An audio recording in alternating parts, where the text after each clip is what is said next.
Make no mistake about it, Ryan Wedding is a modern-day iteration of Pablo Escobar. 60 metric tons of cocaine a year. The internet is exploding right now with footage that nobody was supposed to see. Ryan Wedding, the former Olympic snowboarder turned alleged billion-dollar drug lord, captured in jail alongside archival clips of El Chapo himself. But here's what the viral videos aren't telling you about what really connects these two men. The viral storm.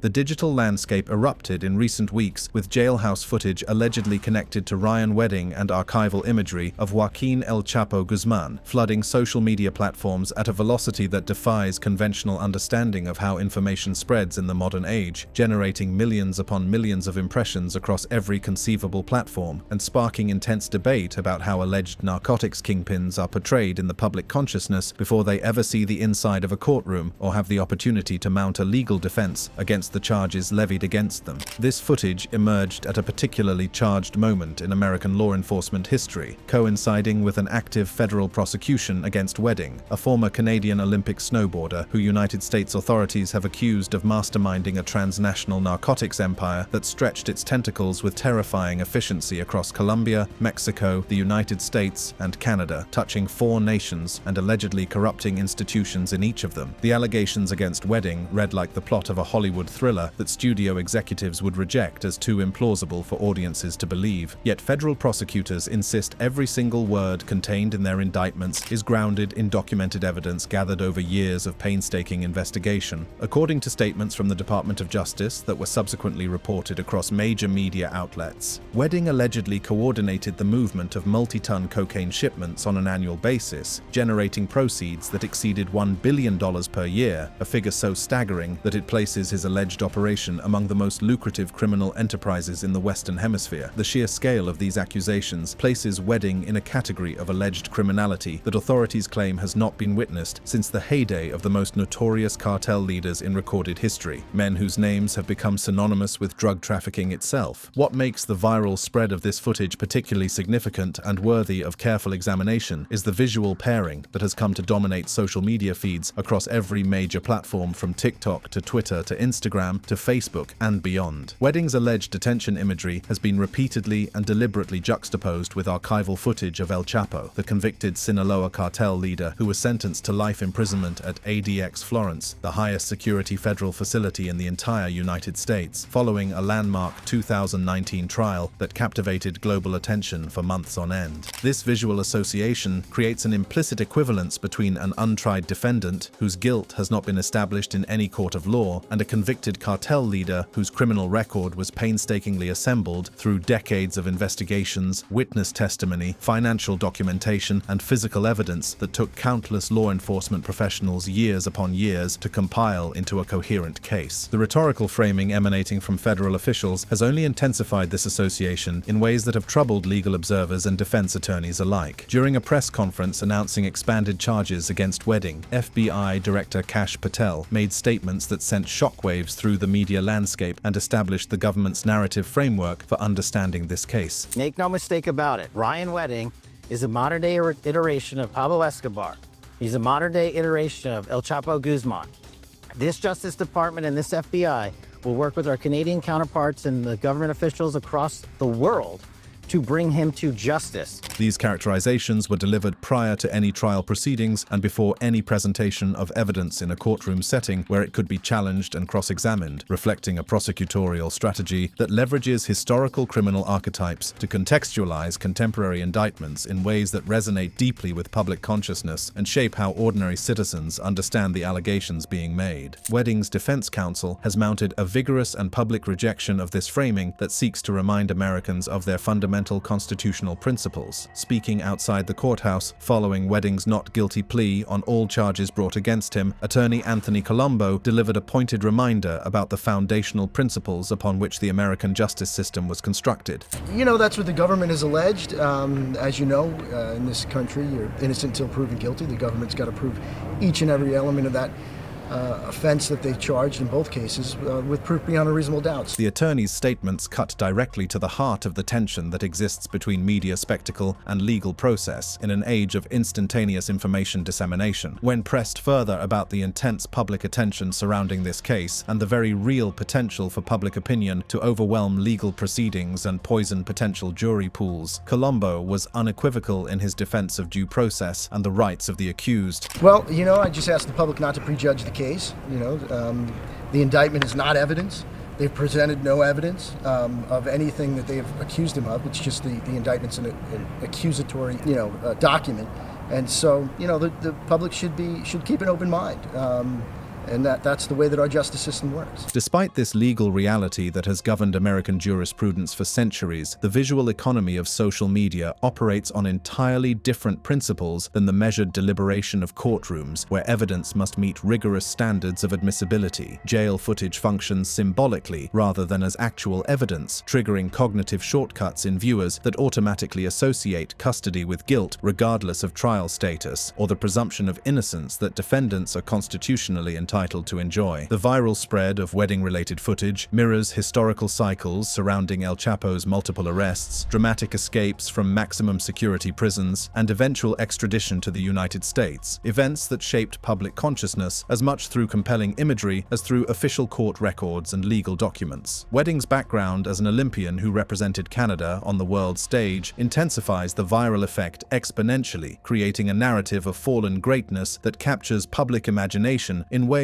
that ordinary criminal allegations simply cannot match. Attorney General Pam Bondi described the scale of his alleged operation in stark and unforgettable terms during her press conference remarks. 60 metric tons of cocaine a year into Los Angeles via semi-trucks from Mexico. To put that in perspective, 60 metric tons is approximately the weight of 40 standard cars. Imagine that. That's how much cocaine, the weight of 40 cars, he is bringing into our country a year. The contrast between Olympic athlete representing his nation with pride and alleged drug kingpin moving unimaginable quantities of narcotics creates what media researchers identify as contrast framing, a powerful mechanism that accelerates virality by collapsing complex identity transformation into a single shocking arc that captures public imagination and demands attention in an increasingly crowded information environment where countless stories compete for eyeballs every single day. The question of how Wedding allegedly transformed from competitive snowboarder to accused narcotics mastermind has generated extensive public commentary and speculation across media platforms of every type and description. Some observers have connected his alleged trajectory to the unique pressures faced by Olympic athletes whose earning potential and public profile often diminish dramatically once their competitive careers conclude, leaving them searching for new sources of income, excitement, and purpose in a world that has largely forgotten their achievements. The Shadow of Sinaloa.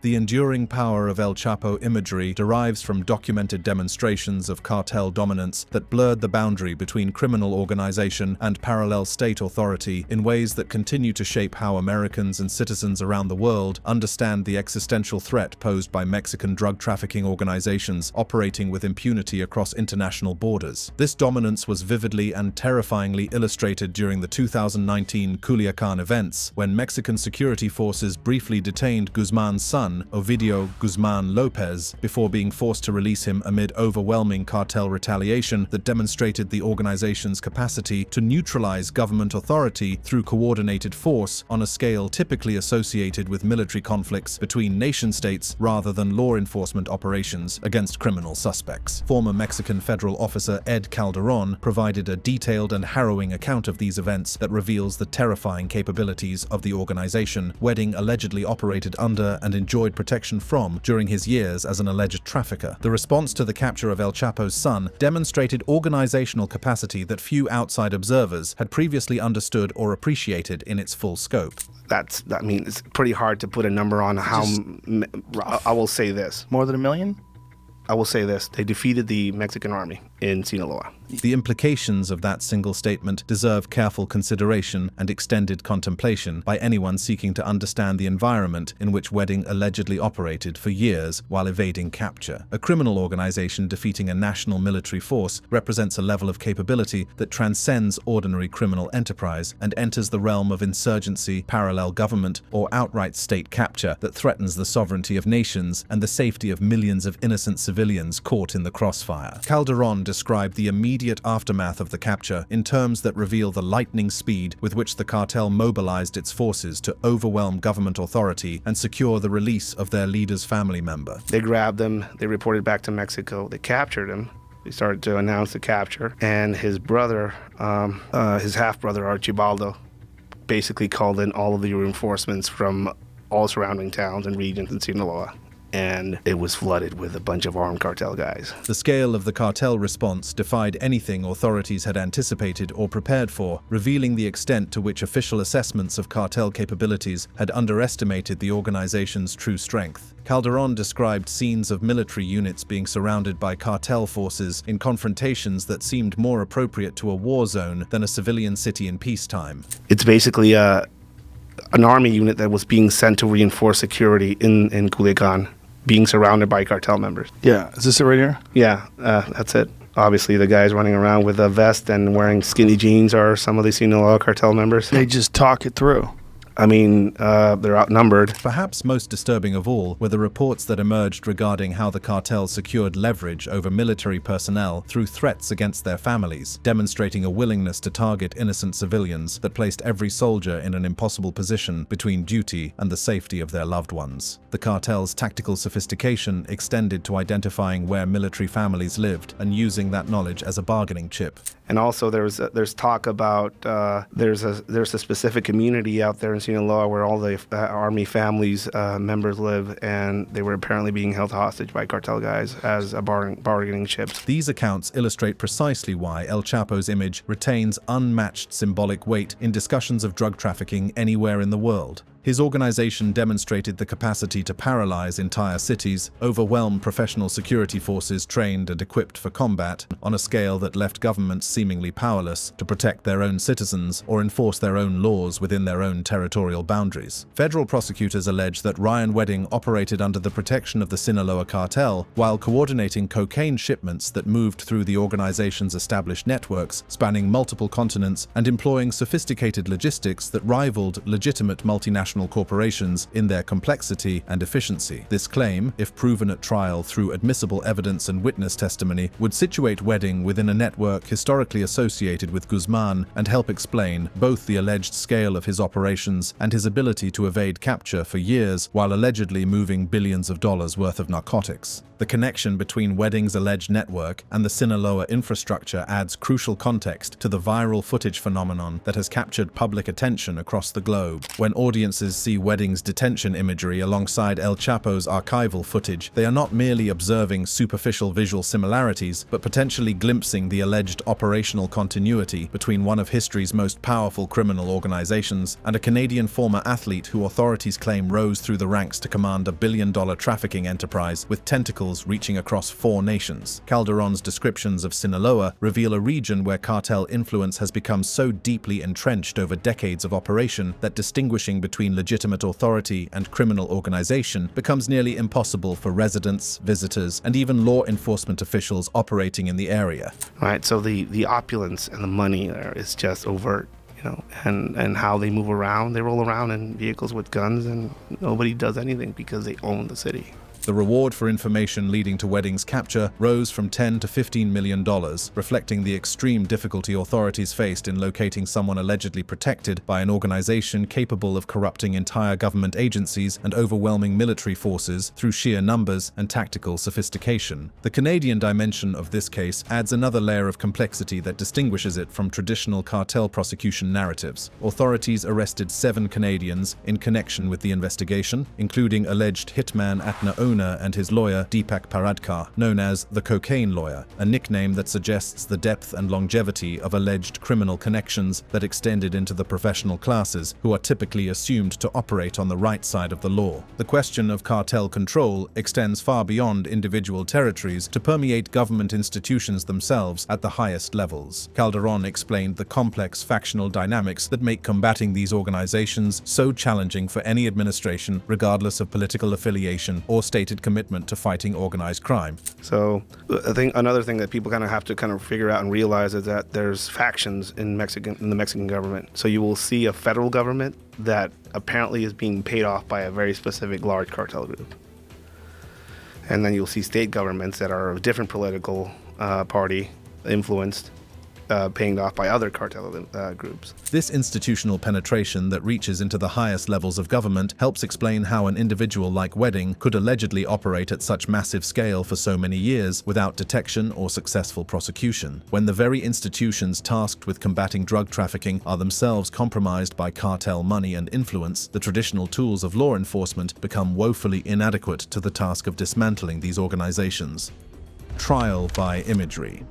The final consequence of viral jailhouse imagery lies in its profound and potentially irreversible impact on legal perception and public memory, effects that persist and compound regardless of how courtroom proceedings ultimately unfold in the months and years ahead. El Chapo's conviction followed a multi-month trial in federal court featuring dozens of cooperating witnesses who testified at great personal risk, intercepted communications gathered through sophisticated surveillance operations, and financial records establishing operational command with meticulous detail that left no reasonable doubt in the minds of jurors who ultimately rendered their verdict. His life sentence at the most secure federal facility in the United States represents judicial finality based on evidence that was weighed carefully by a jury of his peers after being subjected to rigorous cross-examination by skilled defense attorneys. Ryan Wedding's case remains fundamentally different in its current procedural state, a distinction that the viral imagery and associated commentary consistently fails to acknowledge or respect. He has entered a plea of not guilty to all charges brought against him, and no jury has yet had the opportunity to evaluate any evidence the government may present against him. Yet viral imagery primes audiences for a predetermined conclusion, potentially eroding the presumption of innocence that forms the bedrock upon which the entire American legal system was constructed by the nation's founders. The juxtaposition with El Chapo accelerates this erosion of presumed innocence in ways that may be impossible to reverse. Guzman's confirmed legacy as a convicted drug lord anchors the imagery, lending an aura of certainty to what remains legally mere speculation until proven in a court of law. Audiences already conditioned through years of media coverage to interpret El Chapo imagery as definitive proof of criminality may unconsciously transfer that interpretation onto Wedding through visual association alone, without any conscious awareness that they have prejudged a case that has not yet been tried. When asked about the movie-like quality of the allegations against his client and whether the case might eventually be adapted for entertainment, Wedding's attorney acknowledged the surreal nature of the case while maintaining appropriate focus on the legal fundamentals that will ultimately determine his client's fate. Yeah, I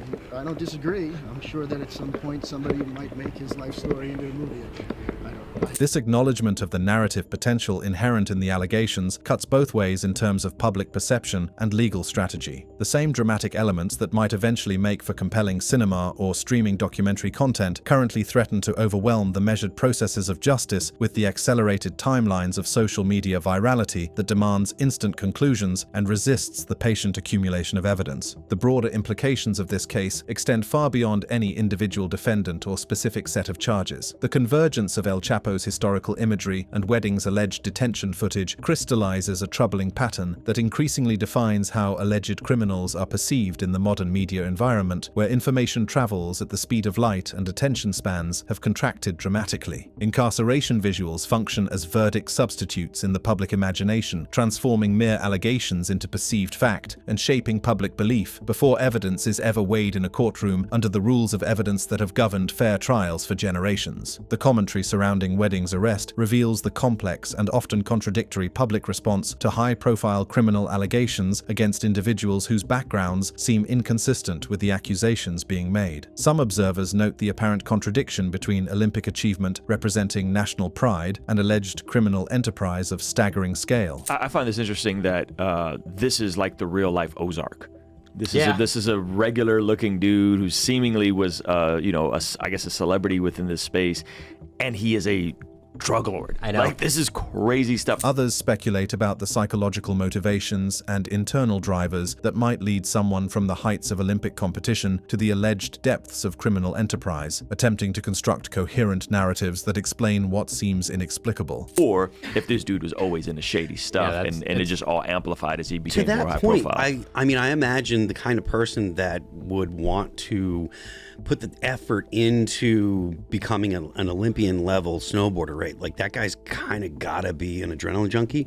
Is that tied to his being in the drug world, in trafficking drugs? Is he looking for that high again? The financial scale allegedly involved in Wedding's operation has drawn particular attention from commentators seeking to understand motivations that might drive such alleged conduct. The numbers presented by authorities boggle the imagination of ordinary citizens who can scarcely comprehend wealth on such a scale. Officials had believed Wedding to be somewhere in Mexico under the protection of the Sinaloa cartel. Look, $1 billion, that'll make that's a lot of money. That'll make people do a lot of crazy things. These speculative discussions, while entirely understandable given natural public curiosity about sensational allegations, illustrate precisely the phenomenon that Wedding's defense counsel warned against when he urged the public to keep open minds and remember that indictments are not evidence. Each conversation that treats allegations as established fact contributes to a media environment where viral imagery supersedes legal process, and defendants may be convicted in public opinion long before they ever face a jury of their peers. The jail footage circulating online has not been officially authenticated by federal authorities who maintain custody of actual evidence, yet its spread continues unabated across every conceivable platform without any meaningful verification or context. Digital platforms that profit from engagement prioritize metrics over verification protocols, enabling speculative narratives to harden into perceived fact long before judicial processes reach their ultimate conclusion through verdict and sentencing. Whether Wedding is ultimately convicted after presentation of evidence at trial or acquitted because the government fails to meet its burden of proof, the viral footage has already fulfilled its narrative function in the court of public opinion. It has inserted a new figure into the lineage of cartel mythology through visual association alone, creating a public story that advances faster than any legal proceeding could possibly match, and that may prove impossible to undo, regardless of what happens in the courtroom. The invocation of El Chapo serves as powerful narrative scaffolding for understanding allegations that might otherwise seem incomprehensible to ordinary citizens who cannot fathom criminal enterprises operating on a billion-dollar scale. Guzman's criminal empire centered on the Sinaloa cartel that demonstrated its power so dramatically in Culiacan, represents the most recognizable symbol of modern narcotics trafficking anywhere in the world. By associating Wedding with Guzman, both visually through juxtaposed footage and rhetorically through explicit comparisons by senior law enforcement officials, authorities, and media outlets, anchor new allegations to an established mental framework that reduces complexity while simultaneously amplifying perceived severity in ways that may prejudice fair proceedings. As Wedding's case proceeds through the federal court system toward its eventual resolution through trial or plea agreement, the circulating images will persist independently of courtroom developments stored on servers around the world. Digital permanence ensures that early visual narratives often outlast legal outcomes by decades, creating a permanent record in the collective memory that may bear little relationship to whatever verdict eventually emerges from the deliberation room after jurors have weighed actual evidence under proper judicial instruction. The result is a public story, anchored not in testimony subject to cross-examination or trial evidence meeting rigorous standards of admissibility, but in images engineered for maximum symbolic impact and distributed through platforms designed to maximize engagement rather than accuracy. Whether this serves the interests of justice that the American legal system was designed to protect, or merely feeds the insatiable public appetite for spectacle and premature judgment, remains a question that will only be answered long after the viral moment has passed into memory and the slower, more deliberate machinery of law has completed its methodical work of weighing evidence, hearing arguments, and rendering judgment according to principles that have guided fair trials for centuries. Well, that's it for this video, but don't go anywhere because we've got plenty more heat for you. Just tap any of the cards on your screen right now and keep it locked.